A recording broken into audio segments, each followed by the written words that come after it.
بازار کې خرڅېږي یوه واخله هغې کې خلاف د اهل سنت جزیه پیدا که نرشه زد مه کوه عناد مه کوه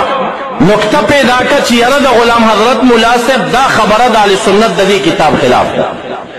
او یا به زه پیدا کم در کې ستا د شرع قائد په درس کې طالبان ما ته راځي او هغوی ما ته څه خبره کوي وی مولانا صاحب وایي چې دا دوه اویا درې اویا ډلې چې جوړېږي دا د ټول امت کې یهودیان او عیسویان چې ټول راغونډ کړي نو دا پکې جوړېږي او زمونږ امت کې چې څومره وابیان دي او شیګان دي دا ټول اهل سنت دي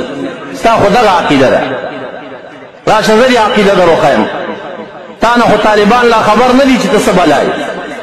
ته اوسه پورې په دې نه پوهېږي ته شیعه ته اهل سنت وایي ته وهابي ته اهل سنت وایي دعوه کې زه حنفي یم ستا د حنفیت فتاوه شامي په درېیم جلد کې لیکي چې د محمد بن عبدالوهاب النجدي تابعداران دا د خوارجو جماعت دی ته ورته اهل سنت وایي ورشئ سبا ته ورشئ یو کس ورته کښېنئ دغې ملا ته ورته ووایه چې دا وهابیان اهل سنت دي که نه دي دی دې درته ووایي چې دا